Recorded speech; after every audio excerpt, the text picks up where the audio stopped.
महाविद्यालयाचे सर्व उपप्राचार्य, सर्व विभागांचे विभाग प्रमुख, विषयांचे शिक्षक शिक्षिका, वाचन संकल्प रयतेचा या उपक्रमाचे समन्वयक आणि त्यांचे सहकारी, आपण सर्व लाडके विद्यार्थी विद्यार्थिनी बंधू आणि भगिनी, आज आपण एस.आर. रंगनाथन यांच्या आठवणी जागविण्यासाठी एकत्र आहोत. तत्पूर्वी आपला जो प्रकल्प आहे वाचन संकल्प रयतेचा, तो खूप चांगल्या पद्धतीनं पुढे चाललेला आहे आणि त्याचा मूळ हेतूच हा आहे की आजच्या काळामध्ये वाचनाच्या संदर्भामध्ये जी आवड आहे ती खूप कमी होत चाललेली असल्यामुळे आणि वाचन हेच आपल्याला आयुष्यामध्ये वाचवणार आहे याची जाणीव नसल्यामुळे विद्यार्थ्यांमध्ये ती जाणीव जागी करावी,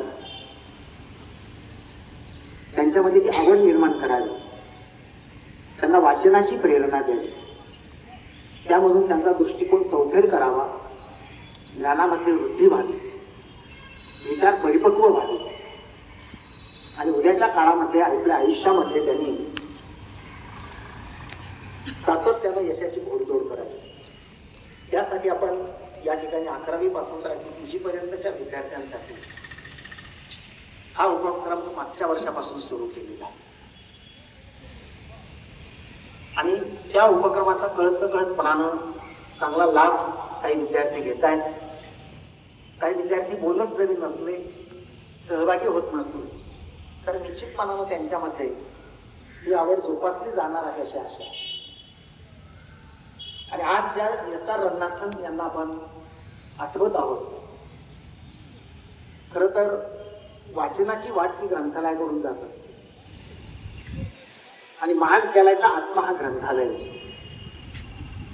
ज्या भारतामध्ये एकेकाळी तक्षशिला, नालंदा यासारखी प्रख्यात विद्यापीठं होती आणि त्यांची ग्रंथालय ही जगातली सर्वात समृद्ध अशी ग्रंथालय मानली जायची आणि ही ग्रंथ संपदा परकीयांनी लुटली. परकीयांनी त्यातलं ज्ञान जे आहे त्या ज्ञानाचं संचित आत्मसात केलं आणि त्याच्या आधारानं परकीय देशांनी प्रचंड मोठी प्रगती केली. जे ज्ञान, विज्ञान, तंत्रज्ञान, वैद्यकशास्त्र याच्यापासून तर कला साहित्यापर्यंतच्या अनेक गोष्टी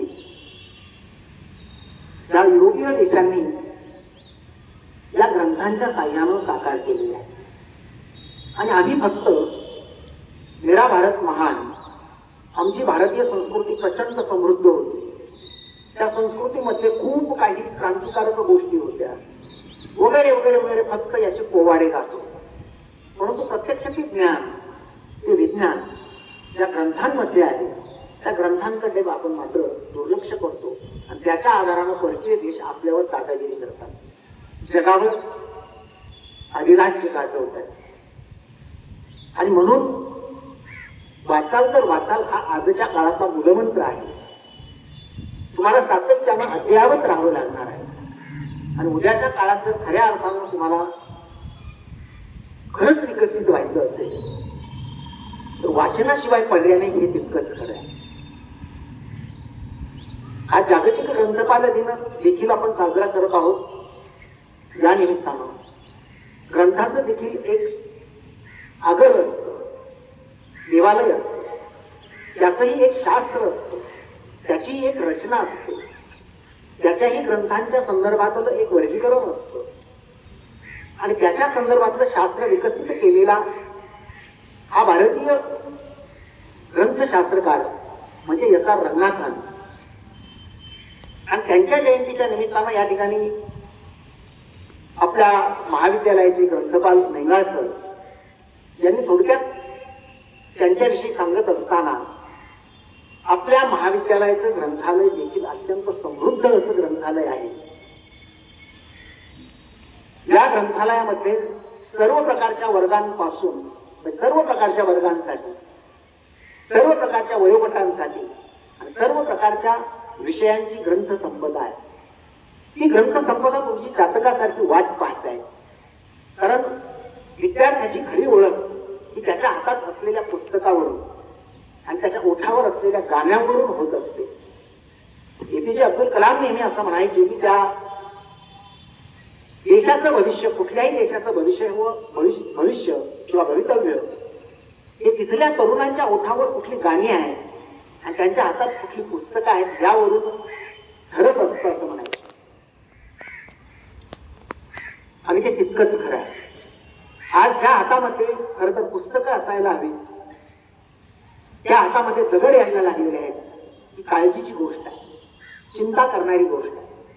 आणि अशा काळात या नवतरुणांना आपल्या महाविद्यालयाच्या ग्रंथालयाच्या माध्यमातून, अभ्यासिकेच्या माध्यमातून, वाचनालयाच्या माध्यमातून पुन्हा वाचनाकडे वळवण्यासाठी आपण जी मोहीम हाती घेतलेली आहे, की नको स्मार्टफोन, नको सोशल मीडिया, पुस्तकांची मैत्री करून घडवू नवनव्या आयडिया, हे ब्रीद घेऊन आपण जे पुढे चाललेलो आहोत. या निमित्तानं श्री एस आर रंगनाथन यांना आठवत असताना आणि त्यांना अभिवादन करत असताना आपण एक संकल्प करूयात आणि महाविद्यालयामध्ये वाचनाच्या संदर्भातले जे काही उपक्रम घेतले जात आहेत, ज्यामध्ये हा वाचन संकल्प रयतेचा वर्षभर चालणारा उपक्रम आहे, वाचन कट्टा आहे. आपण या ठिकाणी स्टडी सर्कल आता लवकरच सुरू करत आहोत, ज्यामध्ये आपण नाईट स्टडी जी आहे ती नाईट स्टडीची सोय मुलांसाठी उपलब्ध करून देणार आहोत. त्याचबरोबरीनं विवेकवाहिनी कट्टा आहे, ज्यामध्ये सहभागी झालेले विद्यार्थी काही विषयांवर, विवेकी विषयांवर विचार करतील, वाचन चिंतन करतील, चर्चा करतील. वर्गामध्ये आता चालविला जाणारा ग्रुप डिस्कशन हा जो काही उपक्रम आहे, ज्यामध्ये 10 मुलांचा गट आणि त्याचा गटप्रमुख यांनी काही विषयावर चर्चा करायची, त्या चर्चा केलेल्या विषयाची मांडणी इतर मुलांसमोर करायची. या शनिवारी मला वाटतं की हा उपक्रम पार पडलेला आहे, सगळ्या वर्गांमध्ये हा उपक्रम झालाय असं मी गृहीत धरतो. त्याच्या संदर्भातलं जे काही रिपोर्टिंग आहे ते माझ्याकडे होईलच, पण आपण सगळ्यांनी या सगळ्या उपक्रमांमध्ये उत्स्फूर्तपणानं सहभागी व्हावं. वाचन प्रेरणा दिनासारखा आणि पुस्तक परीक्षणासारखा दिन आपण साजरा करतो. आपण या ठिकाणी त्याच्या बरोबरीनं 14 तास अखंड वाचनासारखा उपक्रम घेतो. त्याच्या बरोबरीनं आपण कर्मज्योतीसारखा अंक जो काढतो, त्या अंकामध्ये तुम्हाला सुचणाऱ्या गोष्टी, तुम्हाला सुचणारी कविता, तुम्हाला सुचणाऱ्या कथा किंवा लेख हे त्याच्यामध्ये छापत असतो आणि तुमचं साहित्य देखील इतरांपर्यंत पोहोचवण्याचा प्रयत्न करत असतो. अशा एक ना अनेक बाबी आपण या ठिकाणी केवळ आणि केवळ या कारणासाठी घेत आहोत. तुम्ही सगळ्यांनी खरं तर हे सगळं तुमच्यासाठी आहे, तुम्हाला घडवण्यासाठी आहे. आणि त्याचं महत्व जर तुम्हाला नाही पटलं तर उद्याच्या काळात तुम्हाला पश्चाताप करण्याची वेळ येईल. आणि म्हणून माझं सर्वांना आव्हान आहे की या सगळ्या उपक्रमांमध्ये आपण उत्स्फूर्तपणानं सहभागी व्हावं. मला तर वाटतं काही मुलांनी आतापर्यंत हीही तयारी केलेली असेल की जे पुस्तक रोज वाचलं जातंय आणि ज्याच्यावर रोज प्रश्न विचारले जातात त्याचं वाचन काही मुलांनी करून टाकलेलं असेल कदाचित. कारण आम्ही आमच्या काळात जे वाचायचो की उद्याच्या काळात शिक्षक जे शिकवणार आहेत त्याचं वाचन करून आम्ही आजच केलेलं असायचं, म्हणजे आजच त्याचं वाचन चिंतन आणि चित्र काढायला असायचे. पर्यायाने आम्ही वर्गात शिक्षकांना प्रश्न विचारायचो आणि त्यामुळे शिक्षकांना देखील तयारी करून यावं लागायचं. असा तो काळ होता हरवलेला की विद्यार्थी झालेली असायची. त्यामुळे शिक्षकाला देखील जय्यत तयारीनं वर्गात जावं लागायचं आणि मग विद्यार्थ्यामधून कसा प्रश्न येईल आणि कोणता प्रश्न येईल सांगता येत नसायचं. म्हणजे ज्याला आपण प्री स्टडी असं आपण म्हणतो. आणि ही प्री स्टडी करणारी मुलं आयुष्यामध्ये कधीच कुठे हरत नाही असा आतापर्यंतचा अनुभव आहे. मला वाटतं ज्यांनी कुमारांची कर्मवीर अजून वाचलेलं नसेल हे पुस्तक तुम्ही घेऊन वाचू शकता. उद्या होणाऱ्या पाठावरच्या प्रश्नाची उत्तर अचूकपणानं चांगली आणखी देण्यास तुम्ही या ठिकाणी हात वर करू शकता. आजही मला मुलांमधून हात वर करून आले एकही हात आलेला नाही याची अजूनही खंत आहे. म्हणजे मुलांमध्ये गांभीर्य नाही, मुलांमध्ये भीती आहे का, मुलांमध्ये मनगंड आहे का, नेमका मुलांनी काही ऐकायचंच नाही ठरवलंय का, अनेक प्रश्न आहेत. अनेक प्रश्न आहेत. याच्यातून नेमकं तुमच्या मनात काय चाललंय हे कळायला तयार नाही. आणि ही चिंतेची आणि काळजीची गोष्ट आहे. ही चिंता आणि काळजी तुमच्या आई वडिलांना आहे तीच आम्हाला सुद्धा. अजूनही हात वर करण्याची स्पर्धा का वाढत नाही? मुलांमध्ये अजूनही आधीच वाचन करून येण्याची सवय का रुजत नाही? ह्या सगळ्या गोष्टींसाठी तर हा सगळा प्रपंच आहे बाळांनो, आणि याचा लाभ तुम्ही जास्तीत जास्त घेतला पाहिजे. शेवटी लक्षात घ्या, याच्यातून घडायचं आहे, कसंच राहायचं आहे हे तुमचं तुम्हाला ठरवायचं आहे.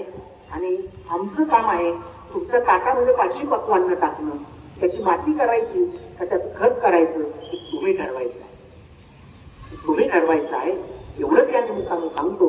आणि पुन्हा एकदा ग्रंथांशी आपण सगळ्यांनी मैत्री करूयात असं आपण मनाशी ठरवून त्या पद्धतीनं एक आजचा आपला या निमित्तानं एका जगातल्या प्रख्यात ग्रंथशास्त्रकाराच्या आठवणीच्या निमित्तानं प्रयत्न करूयात, संकल्प करूयात की आपण ग्रंथांशी मैत्री करू. धन्यवाद.